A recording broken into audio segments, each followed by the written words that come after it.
Olá, pessoal. Eu sou Poliana, sou professora de literatura e neste vídeo eu vou sugerir aos interessados na história da monarquia brasileira a leitura de um livro muito legal chamado Titília e o Demonão, de Paulo Resutti. Bom, antes de falar do livro em si, eu gostaria de falar um pouco do autor.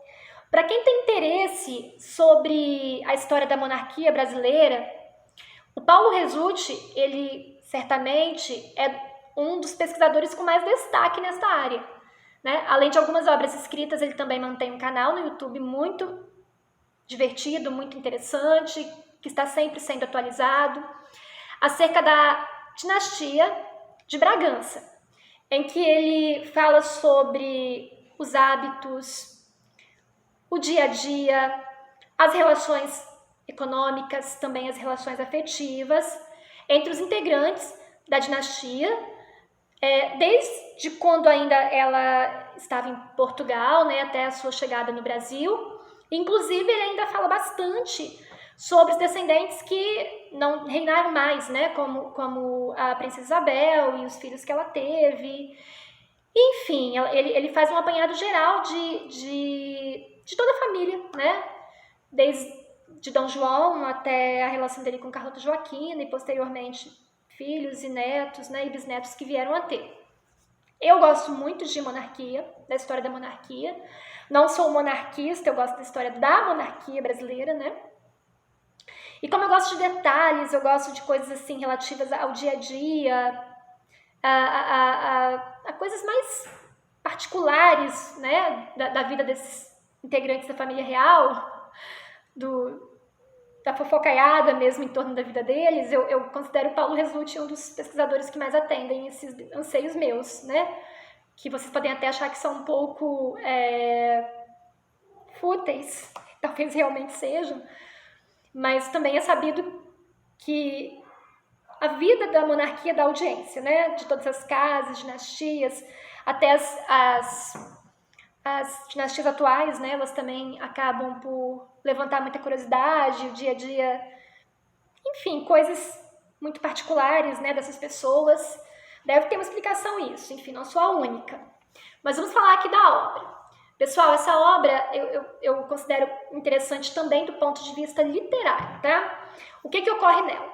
O Paulo Resutti, por ser um pesquisador das coisas mais, assim, particulares, né, e os detalhes do dia a dia da família real brasileira, portuguesa, enfim, ele sempre tem chafurdado, tem procurado, tem viajado à procura de novas informações. E no ano de 2010, ele encontra nos Estados Unidos 94 cartas inéditas de Dom Pedro I para a amante, a Domitila de Castro. E foi um achado fantástico, fenomenal, né? Porque não eram cartas enviadas para situações econômicas, políticas, enfim, relativas à coroa. Mas eram cartas em que Dom Pedro I se mostrava como ser humano, como homem, né? Ele saía do lado Pedro Imperador para mostrar um lado Pedro homem, né? Pedro pessoa comum. E eu acho que isso é extremamente interessante, né? Entender como que a pessoa que nasce com o destino reservado para assegurar uma coroa consegue lidar com o fato de também ser um ser humano comum. Bom, a história de Dom Pedro e Domitila é muito conhecida.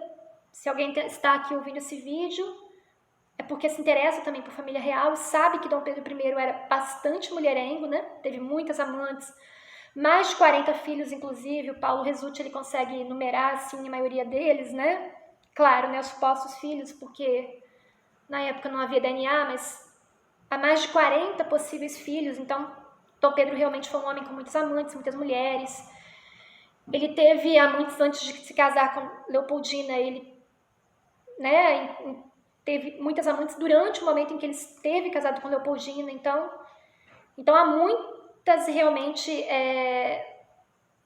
falas, né, e fatos ali relativos a mulheres que Dom Pedro I teve.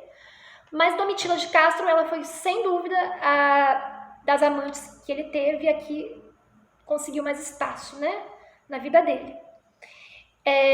Nessas 94 cartas que aqui estão, o Paulo Resutti, ele não só as oferece ao leitor, né? Ele não só as descreve, não as entrega ali para que nós possamos lê-las, mas ele também contextualiza as cartas ao momento, ao cotidiano de Dom Pedro como imperador. Então ele consegue, por meio de uma carta íntima de Dom Pedro a Domitila, ele consegue contextualizar essa carta no momento histórico. Então a gente consegue, claro, acompanhar o romance dos dois, até, né, do apogeu ao fim. O romance termina mais ou menos com a morte de Dona Leopoldina. Depois Dom Pedro se casa novamente com Dona Amélia e a partir dali ele se torna um homem um pouco mais fiel, né, e abandona a amante. Na verdade, a paixão, ela havia já, né, entrado em declínio. Mas ele consegue fazer um apanhado da relação dos dois com os movimentos históricos em torno, né, de cada momento em que as cartas foram escritas. Então você não vai só ler as cartas de um homem a sua amante, mas você também vai entender que Brasil é este, né, que Dom Pedro reina, né, o contexto em torno disso tudo também é interessante e não é algo tão superficial. A linguagem das cartas também muito me interessam, porque são linguagens próprias, né, do período.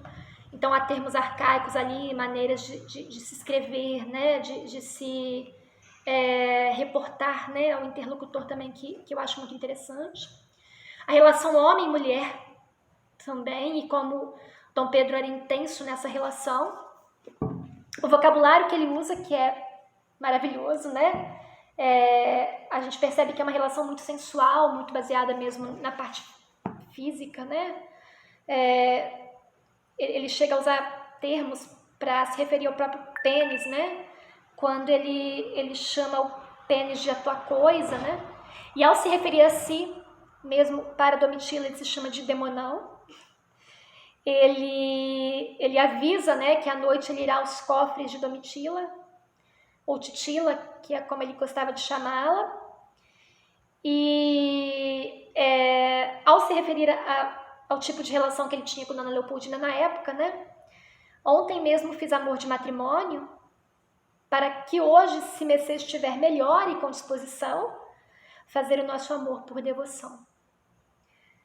Dividindo aqui a parte imperador, né? E homem de estado, né? Que se deita com a rainha e com ela faz herdeiros, garantindo a continuidade da dinastia, mas permitindo a si mesmo viver o seu lado humano, né? Amar uma mulher com devoção, né? Como ele insiste em dizer aqui.